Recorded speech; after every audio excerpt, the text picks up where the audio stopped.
ඔන්න අද අපි අරගෙන ආවේ නොදුර්ලභ එපිසෝඩ් 3. ඉතින් ලංකාවේ වගේම දිගමඩුල්ල දිස්ත්‍රික්කයේ ඉතා වටිනා ලස්සන තැනකට තමයි අද අපි යන්න හදන්නේ නේද මල්ලි? ඔව් අක්කේ. අද අපි යන්න හදන්නේ ඉකිනියාගල ඩී.එස්. සේනානායක සමුද්‍රයට. ඔයාලට කිව්වා අම්පාර කියන්නේ දිගමඩුල්ලේ වටිනාම දේ ලොකුම සම්පත වන අපි දැන් ටෙක්කා යනවා කියලා. පිටිපස්සෙන් පේන මේ ඔයාලට පේන ඇති පන්දක් මේ බන්ට් එකක්. මේ බන්ට් එක තමයි අපි අද ඔයාලට පෙන්නන්න අපි වටිනාම අම්පාර තියෙන දිගමඩුල්ලේ තියෙන අපි ස්වයං පෝෂිත කරන ඒ මහා බලවේගය පෙන්වන්නට මරට ආවේ නේද? ඔහොමයි. ඉතින් මේ මුළු අම්පාර දිස්ත්‍රික්කයෙන්ම මේ ඇල මාර්ග මගින් ජලය මේ ගමන් කරලා ගිහිල්ලා කුඹුරු වලට අස්සර නෙලා ගන්න මිනිස්සුන්ට ස්වයං පෝෂිත ආර්ථිකයක් හදා ගන්න තමයි ඩී.එස්. සේනානායක මහත්තයා මේ මහා විප්ලවකාරී දේ කරේ. ඉතින් අපි ගිහිල්ලා බලමු නේද මම. ඔව්. ඔයාලට මේ ඩී.එස්. සේනානායක මහත්තයා කරපු මේ සේනානායක සමුද්‍රය බලන්න ඕන නම් ඉන්න ඕන අම්පාරට ඇවිල්ලා අම්පාර ඉකිනියාගල පාරේ යනකොට මේ සමුද්‍රය මේ ලස්සන වැඩේ බලන්න ඔයාලත් අනිවාර්යෙන් අම්පාරට ඇවිල්ලා බලලා යන්න ඕන. දිගමඩුල්ලට ආවොත් අනිවාර්යෙන් මෙතනට එන්න අමතක කරන්න එපා. ඉතින් එන අපි ඒක විප්ලවය ගැන කතා කරන්නේ අපි ඉතින්ටම ගිහලා කතා කරමු. අපිත් එක්ක යන්න. ඔයාලට පේන ඇති එතන මේ ඉස්සරහින් තියෙන වංගුවක්. මේ වංගුව තමයි අපිට ගමේ කට්ටිය කිව්ව විදිහට මේක තමයි මේ ලංකාවේ ලොකුම වංගුව කියලා. තව වංගු තියනවද නැද්ද නැහැ. මේක තමයි දැනට ඉතින් අම්පාරේ තියෙන ලොකුම වංගුව හැටියටත් සහ ලංකාවේ කියන හැටියටත් මිනිස්සු කියන්නේ. අතීත රජ දවස අපේ ශ්‍රේෂ්ඨ නරපතියන් ජාතියට මහා සමුදුරු පරයන වාරි කර්මාන්ත දායාද කළා. ඒ අතීත රජ පෙළපතින් පසුව ඉතා අර්ථලොස්සක් වූ වාරි කර්මාන්ත කිහිපයක් අපට දායාද වූ අවස්ථා සිහියට එන විට අපේ මතකයට යන්නේ නිදහස් ශ්‍රී ලංකාවේ පළමු බහුකාර්ය යෝජනා ක්‍රමය වන ගල්ඔය යෝජනා ක්‍රමය යටතේ ඉදි වූ මෙරට විශාලතම ජලාශය වන ඉකිනියාගල ජලාශය හෙවත් සේනානායක සමුද්‍රයයි. මේ සේනානායක සමුද්‍රය 1949 අගෝස්තු 28 දී ගල්ඔය යෝජනා ක්‍රමය යටතේ මුල්ගල තබා 1953 දී ඩී.එස්. සේනානායක මහතා විසින් මේ විවෘත කර ජනතා අයිතියට පත් කර තිබෙනවා. ශ්‍රී ලංකාවේ විශාලතම ජලාශය ලෙස මේ කිරුළ පවතිනවා.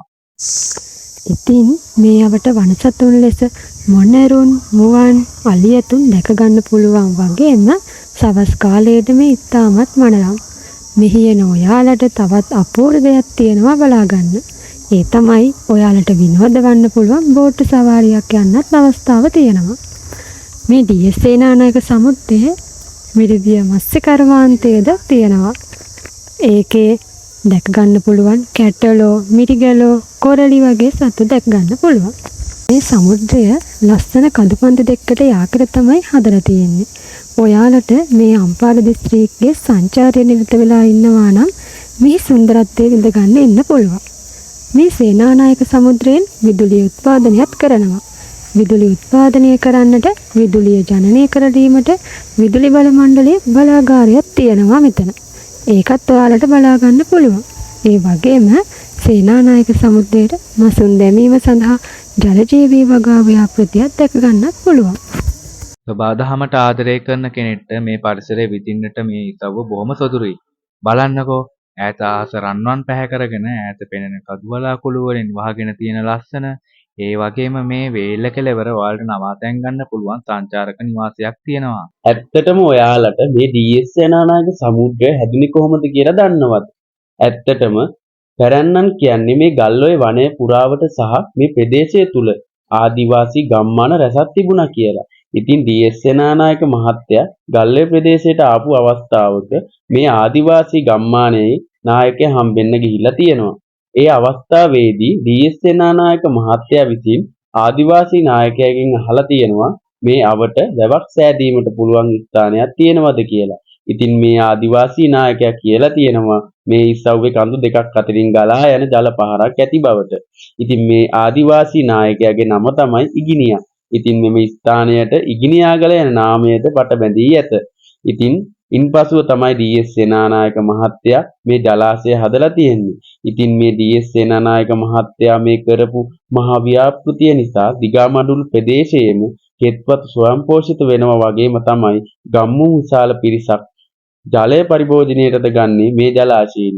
සුවිශාල මහජන සේවාවන් රැසක් සඳහා මෙම බහුකාර්ය යෝජනා ක්‍රමය මූලික වුණා. මේ සඳහා 1949 අංක 51 දරන ගල්ඔය සංවර්ධන මණ්ඩල පනත මගින් පසුබිම සපයනු ලැබුවා.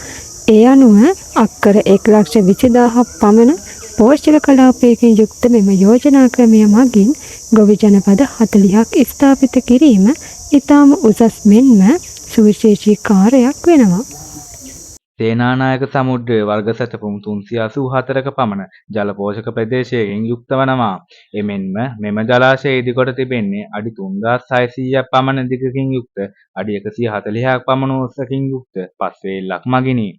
අක්කර අඩි 7,70,000ක පමණ විශාල ජල ප්‍රමාණයක් මෙහි රඳවා ගත හැකි අතර මේ වර්ග සැතපුම් 30ක පමණ භූමි ප්‍රදේශයක පැතිරී පවතිනවා. සෝදිසි කිරීමේ කටයුතු සඳහා අභ්‍යන්තර කුටීරයක්ද මෙහි ඉදිකර තියෙනවා. සේනානායක සමුද්‍රයේ වාන්වල දිග අඩි 770ක්ද උස අඩි 60ක්ද පමණ වෙන දොරටු 6ක් පමණ යුක්ත මෙම වානයේ ජලය බෙදා හැරීම සිදු කරන්නේ අඩි 13ක පමණ විශ්කම්භයකින් යුක්ත සරෝවක් ආධාරයෙනි. ගල්ඔය බහුකාර්ය යෝජනා ක්‍රමයේ යටතේ ජල විදුලි බලය ජනනය කිරීමේ ක්‍රමවේදයක් ආරම්භ කෙරුණා. මෙම විදුලි බලාගාරයේ සතුව ඇති අඩි 714ක දිගින් හා අඩි 13ක විශ්කම්භයකින් යුත් පෙන්ස්ටොක් නල නිර්මාණය කර තිබෙනවා. එමෙන්ම විදුලි ජනක 4කින් නිපදවිය හැකි විදුලි බල ප්‍රමාණය වන්නේ මෙගාවෝට් 11.25කි. මේ ආකාරයට DS සේනානායක ශ්‍රීමතාණන් විසින් ස්ථාපිත කරන ලද ගල්ඔය සංවර්ධනය සඳහා වූ බහුකාර්ය යෝජනා ක්‍රමය මෙරට ඉතාමත් වැදගත් සන්ධිස්ථානයක් සනිටුහන් කරනවා. මෙම ව්‍යාපෘතිය යටතේ ඉදිවුණා මේ එකල ගම්මුන්ට අලුත් දෙයක් වුණා. මෙහි වැඩ ආරම්භ කිරීම සඳහා නොයෙකුත් ස්ථානවල කදවුරු ගැසීම ආදී සිදු වුණා. එමගින් ස්ථාපිත කරන ලද ගොවි ජනපදවල ගොවි හමුදාවල් සිටි බව දැක්වෙනවා. එවකට ඇග්‍රිකල්චර් කැම්ප් යනුවෙන් මෙම ප්‍රදේශය හැඳින්වූ අතර එය වර්තමානයේ AC කැම්ප් ලෙස නම් කරනු ලැබුවා. මෙහි රැඳී සිටි පුද්ගලයන් සඳහා නිල ඇඳුම් කෑම ආදිය රජයෙන් සැපයුවා වගේම අමතර මාසික වශයෙන් රුපියල් 4.5ක පමණ චේතනයක් ලබා දී තියෙනවා. ව්‍යාපෘතියේ වැඩ ආරම්භ වූ පසු ලංකාවේ නොයෙකුත් ප්‍රදේශවලින් රැකියාවන් සොයා මිනිසුන් මෙම ප්‍රදේශයට පැමිණ තියෙනවා.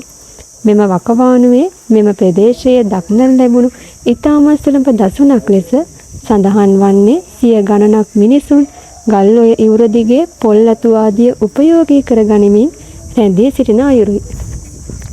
ඔව් අපි එහෙනම් ඔන්න එපිසෝඩ් 3ෙන් ඔයාලට ගෙනාවේ DS සේනානායක සමුද්‍රය. ඉතින් ඔයාලා මේකෙන් අපි ගෙනාවු තොරතුරු වලින් දත් සියලු දේ දැනගත්ත කියලා අපි හිතනවා.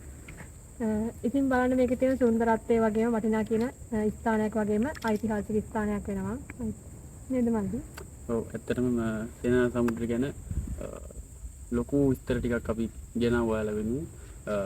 නැවතත් මේ වැනි ස්ථානික අපි හම්බෙමු.